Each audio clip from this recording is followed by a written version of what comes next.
It's good to see all of you here today. We continue our series Back to the Basics, and we've already talked about what it means to be welcoming and how worship should be a part of our life. So today we're going to look at an important component of a Christian life that involves growing, both as individual Christians, but also as a congregation, growing deeper and broader.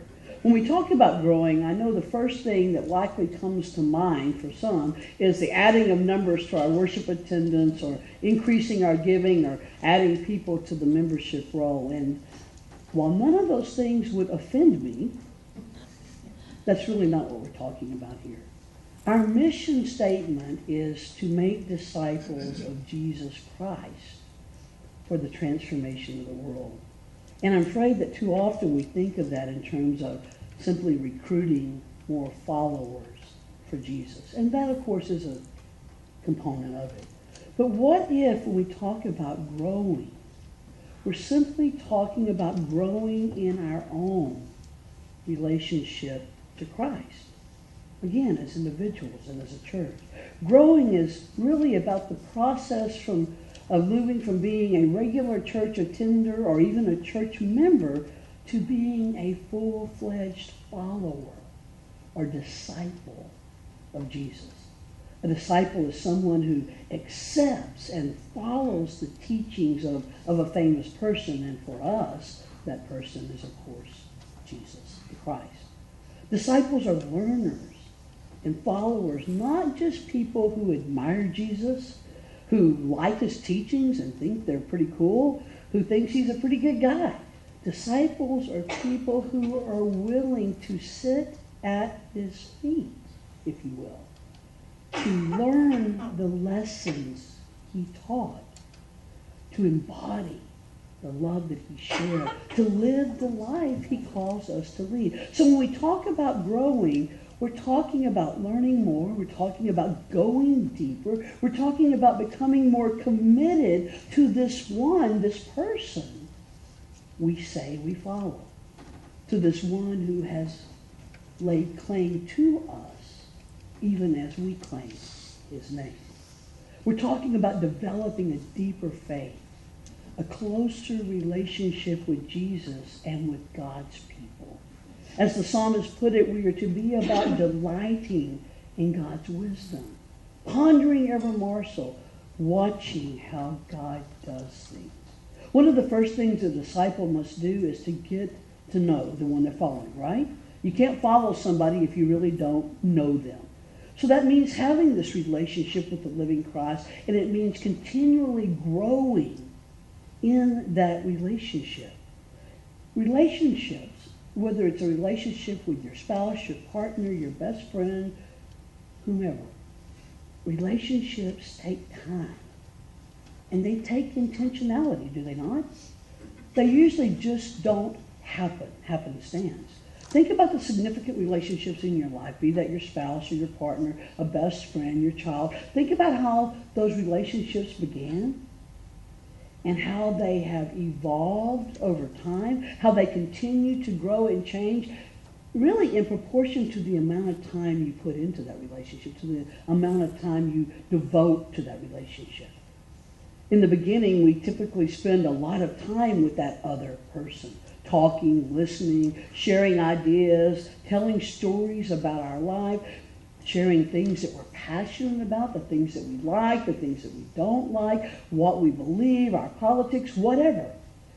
And over time, as relationships develop, we come to what? Know that other person better and better. And our love for them grows, and our commitment to them grows, our friendship with them grows as we get to know them. Well, the same thing is true with us and Jesus. Being a disciple takes time. We have to put in the effort to get to know the person we claim to follow. We have to take the time to watch and to listen and to learn. If we're going to be disciples, we must give our hearts to Christ and commit to spending time in God's presence. You really can't have a relationship with someone if you don't take the time to get to know them.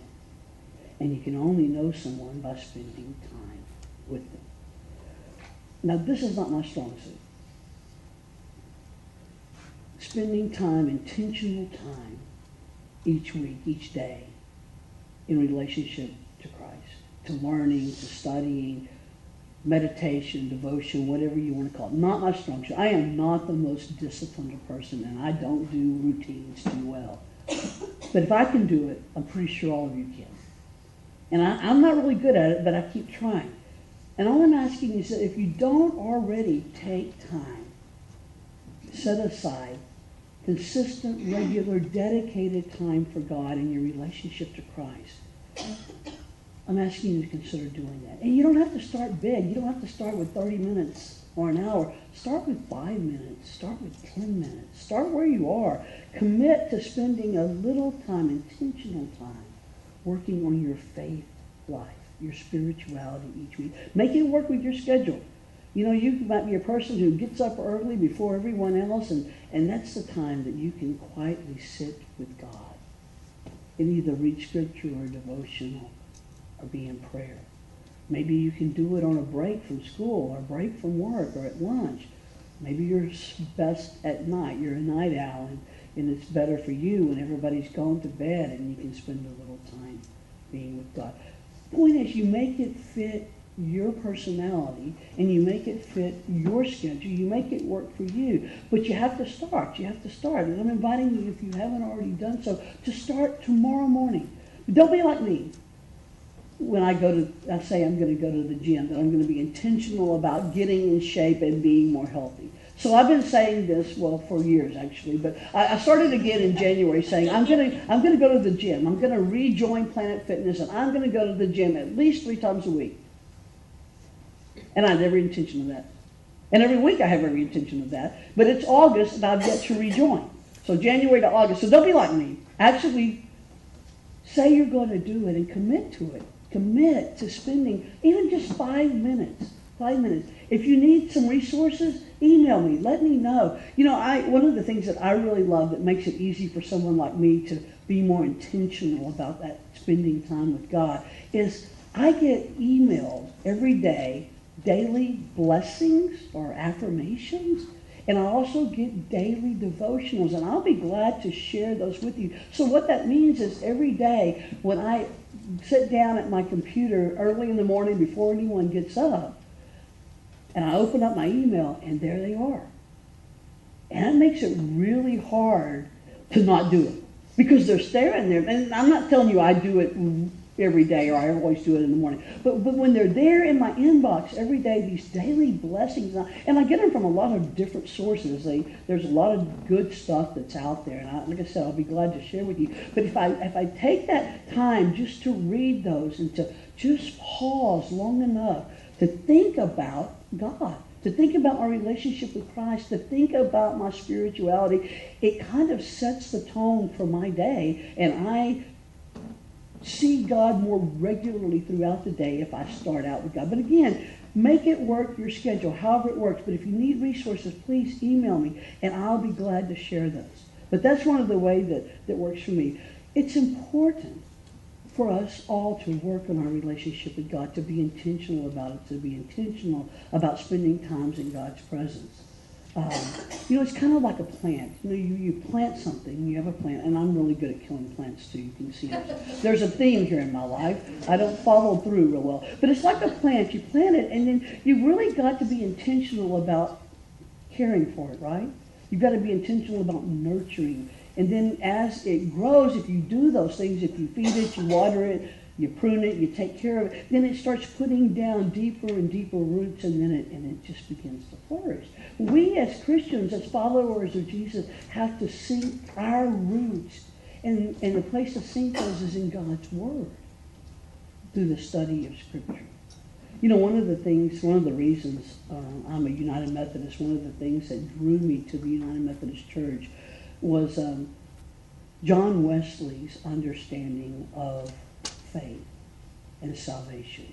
You know, I grew up with this notion that being Christian was just a matter of proclaiming my acceptance of or allegiance to Jesus. It was kind of that one and done experience.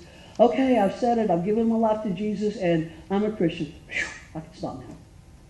But one of the things I love about what John Wesley taught and what we as Methodists believe is that our faith, our salvation, is a journey. It's a process. I mean, you can tell that means a lot to me. The name of this church is Journey of Faith. But that's just so central to how I understand my relationship with God. It begins by that acceptance, that saying, you know, I like this Jesus guy. I believe he's the Son of God. I love his teaching, and I want to be his followers. But it doesn't stop there, right? And so there's that acceptance of Jesus and that grace that is freely ours. We call that justifying grace. But it doesn't stop there. There's this whole thing called sanctification, or growing in God's grace. And that's that lifelong process, that lifelong journey. And my journey is, you know, all over the map. It's up and down, and it's hit some pretty low spots, and it's some pretty high spots, and everywhere in between. And so it's not a straight line. But it's always directed toward, aimed at this fuller, more complete relationship with God and Jesus the Christ. The goal of this whole lifelong journey, this process, as Wesley understood it, was what he called Christian perfection, and it didn't mean we would get perfect at doing it. Never. What he meant was being perfect in love of God and neighbor. That that's our goal. We may never attain it, but we're always moving toward that objective of becoming more Christ-like in our love of God and our love of each other. And so we just keep on doing things to help move us toward that goal of being in complete and whole relationship with God, of becoming fully the people God created each one of us to be. One of the things the early Methodists did that we're not good about, and I need your help with, is what they call class meetings, but basically they're accountability groups. They're small groups where you meet with a particular group of people weekly, or at least bi-weekly, and you check in with each other. You know, how is it with your soul? Where have I experienced Christ in my life this week? Where have I failed in being a disciple of Jesus? And it's that whole thing that Colin talked about. There's no judgment in it. It's just an accountability for people like me who do better when I have to kind of answer to someone else.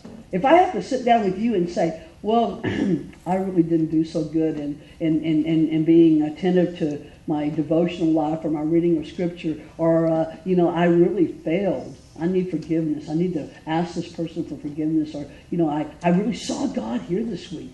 If I had to sit down with somebody and tell them that and share that every week, and I knew that was coming, you better believe I would be a whole lot better at attending to those things as the week goes on.